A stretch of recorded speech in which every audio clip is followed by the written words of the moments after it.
નમસ્કાર વિદ્યાર્થી મિત્રો।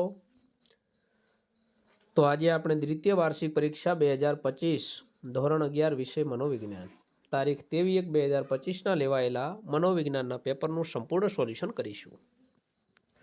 તો ચાલો મિત્રો, આપણો વિભાગ એ છે, એની અંદર પહેલું છે નીચે આપેલા વિકલ્પોમાંથી યોગ્ય વિકલ્પ પછી પસંદ કરી અને ઉત્તર લખવાના છે। તો 10 વિકલ્પ છે, 10 માર્ક છે। તો મિત્રો પહેલો જોઈએ, વર્તનવાદના પ્રણેતા કોણ હતા? તો વોટસન।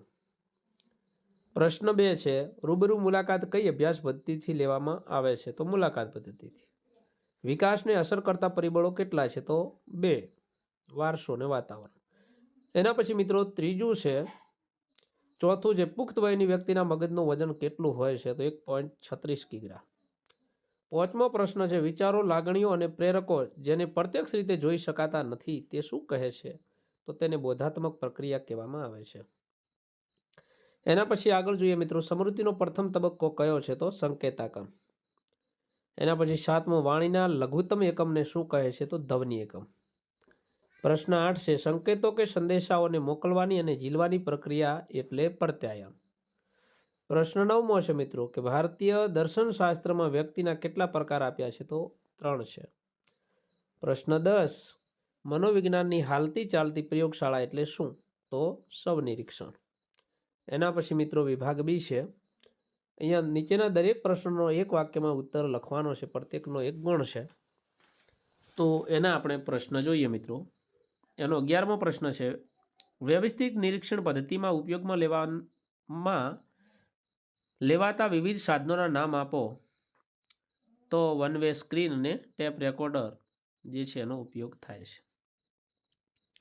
બીજું છે, કયા મનોવૈજ્ઞાનિકે બોધાત્મક વિકાસનો સિદ્ધાંત આપ્યો છે? તો જીન પિયાજે। અહીંયા મિત્રો ટેપ રેકોર્ડર, કેમેરા અને વિડીયો કેમેરાનો પણ સમાવેશ થશે। ત્રીજું છે, કંઠ ગ્રંથિમાંથી કયો સ્ત્રાવ વહે છે? તો થાઇરોક્સિન।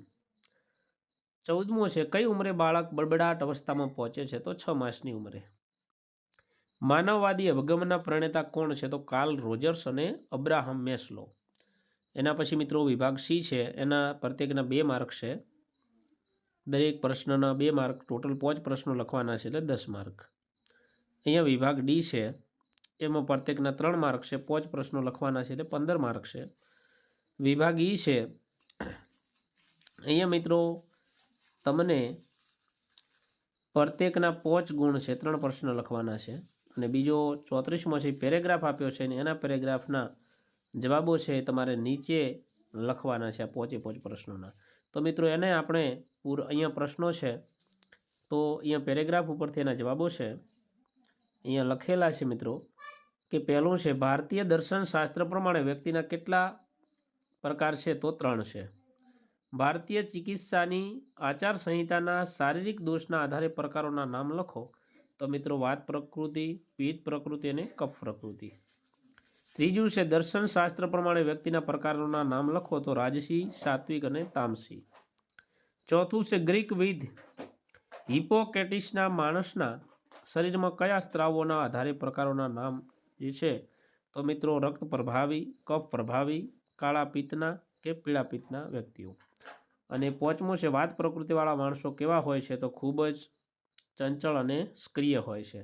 તો એના પછી મિત્રો આ જે તમામ વિભાગો છે એનું સોલ્યુશન આપણે નીચે પુરવણીની અંદર જોઈશું।